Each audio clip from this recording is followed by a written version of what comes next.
बिस्मिल्लाहिर्रहमानिर्रहीम अस्सलाम वालेकुम। A very warm welcome to my YouTube channel stay informative. आज की जो वीडियो है वो एफआईए सीरीज़ का ही हिस्सा है, यानी कि आज हम पार्ट 6 में एमसीक्यू डिस्कस करेंगे।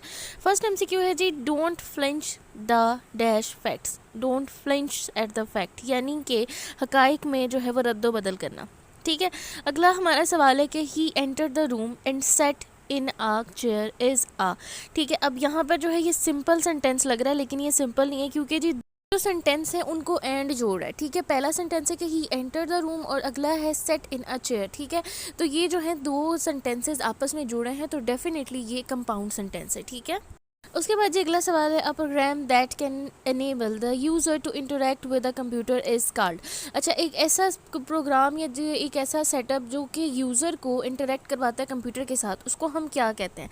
तो इसको जी हम इंटरफेस कहते हैं। इंटरफेस जो होता है बेसिकली वो किसी भी चीज़ का जो एक मतलब कि सब फ्रंट साइज़ होता है या फ्रंट पेज होता है, उसको कहते हैं। ठीक है। अच्छा जी, उसके बाद हमारा अगला सवाल है कि the SI unit of intensity level of sound. अच्छा, इंटेंसिटी लेवल ऑफ साउंड का हमसे पूछा गया कि साउंड का जो है वो क्या यूनिट है। तो साउंड का जो यूनिट है वो है डेसिबल। डेसिबल को डीबी से भी रिप्रेजेंट किया जाता है और डेसिबल भी। ठीक है। अगला सवाल है, the keyword use to transfer control from a function back to calling function is called. यानी कि कीवर्ड जो यूज़ किया जाता है फंक्शन को दोबारा का फंक्शन पे ले जाने के लिए, तो उसको क्या कहते हैं? उसको जी रिटर्न की कहते हैं। के बाद जी हमारा अगला सवाल है कि power is a dash. Power is a scalar quantity. अब काफ़ी सारे लोगों को स्केलर और वेक्टर क्वांटिटीज़ का नहीं पता होगा, तो मैं शॉर्ट बताती चलूँ कि स्केलर क्वांटिटीज़ ऐसी होती हैं जिनकी कोई डायरेक्शन नहीं होती, यानी कि हम उनकी डायरेक्शन फाइंड नहीं कर सकते। जैसे कि मोटर कितनी पावर के साथ चलती है, हम इस चीज़ को उस डायरेक्शन को फाइंड नहीं कर सकते। जबकि जी जो मतलब कि हमारे पास जैसे करंट है, फोर्स है, इनकी वेक्टर क्वांटिटीज़ होती हैं, क्योंकि हम इनकी डायरेक्शन को फाइंड कर सकते हैं। हमें पता है कि ये किस डायरेक्शन में फ़्लो कर रहे होते हैं। ठीक है। तो ये स्केलर और वेक्टर क्वांटिटी का एक छोटा सा मैंने आपको बता दिया। तो पावर जो होती है वो स्केलर क्वांटिटी है। जी हमारा अगला सवाल है, Ali is capable of winning the competition, the word is in the bracket winning. अच्छा, अब यहाँ पर देखें अली क्या है, इसका नाउन है। कैपेबल क्या है, एडजेक्टिव है। ठीक है। कैपेबल ऑफ एडवर्बेबल के capable, adverb of winning. Winning यहाँ पे क्या है कि एक काम है यहाँ पर, यानी कि वर्ब है। तो जब वर्ब के साथ आईएनजी लग जाता है तो वो पार्टिसिपल हो जाता है। ठीक है।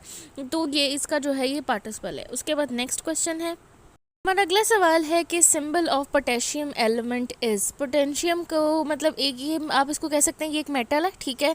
और ये केमिस्ट्री से इसका बिलोंग है। तो मैं मतलब इसलिए बता रही हूँ कि काफ़ी सारे लोगों को अगर नहीं पता तो उनको भी पता चल जाए। मुझे पता है कि काफ़ी सारे लोग जो होंगे उनको पता भी होगा, लेकिन जी पोटेशियम जो होता है उसको पी से नहीं बल्कि के से सिम्बलाइज़ किया जाता है केमिस्ट्री में। ठीक है। हमारा अगला सवाल है कि the saltest lake water lake of the world, यानी कि दुनिया की सबसे ज़्यादा सॉल्टेस्ट वाटर लेक कौन सी है? तो वो जी डॉन जॉन पाउंड है, और ये जो है अमेरिका में है। और जी सॉल्टेनिटी लेवल जो है वो तकरीबन 40% है। ठीक है जी। यानी कि 40% जो है इस लेक के अंदर नमकियात मौजूद हैं। ये नमकियात नहीं, आई मीन टू से कि नमक जो है वो मौजूद है। उसके बाद अगला सवाल है, current DG national police bureau of Pakistan is. तो ये जी वाजिद ज़िया हैं। ठीक है। इसकी एक्सप्लेनेशन ऐसे है कि current DG national police bureau of Pakistan is Wajid Zia. He is appointed as a DG national police bureau of Pakistan on the 9 June 2021। ठीक है जी। अच्छा, अब उसके बाद चलते हैं हमारे अगले सवाल की तरफ। हमारा अगला सवाल है कि जी हज़रत मोहम्मद सल्लल्लाहु अलैहि वसल्लम मेड हज़रत माज बिन जबल रज़ी अल्लाह अन्हु द गवर्नर ऑफ। हज़रत मोहम्मद सल्लल्लाहु अलैहि वसल्लम ने माज बिन जबल को किस जगह का जो है वो खलीफा बनाया था या गवर्नर बनाया था? तो जी यमन का गवर्नर बनाया था। ठीक है। अगला सवाल है कि हाउ लॉन्ग पीस कैलफट लास्टेड, यानी कि खिलाफत का दौर जो था वो खुलफा राशिदीन का दौर जो था वो कितने साल रहा था? तो जी वो 30 ईयर्स रहा था। ठीक है जी। उसके बाद चलते हैं हम अपने अगले सवाल की तरफ, जो कि है they dash hour to finish this paper. They have only 2 hours to finish this paper. ठीक है। यहाँ पर स्पेसिफिकेशन टाइम की है, तो ओनली जो है वो टाइम के साथ लगेगा। ठीक है। अच्छा जी, अगला सवाल है कि who is the current UN high commissioner for refugees.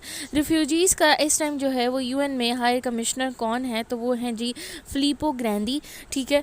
उसके बाद चलते हैं अगले सवाल की तरफ। हमारा अगला सवाल है, who was the first governor of Sindh after Mohammad bin Qasim. ठीक है जी, मोहम्मद बिन कासिम के बाद सिंध का जो पहला गवर्नर था वो कौन था? तो थे जी हबीब बिन मुलाहबा, ठीक है, ये उनका रियल नेम है। उसके बाद चलते हैं हमारे अगले सवाल की तरफ। हमारा अगला सवाल है जी कि 1 megapixel is equal to, 1 megapixel जो है वो कितने पिक्सल्स के इक्वल होता है, तो वो जी 1 मिलियन पिक्सल्स के इक्वल होता है, ठीक है जी।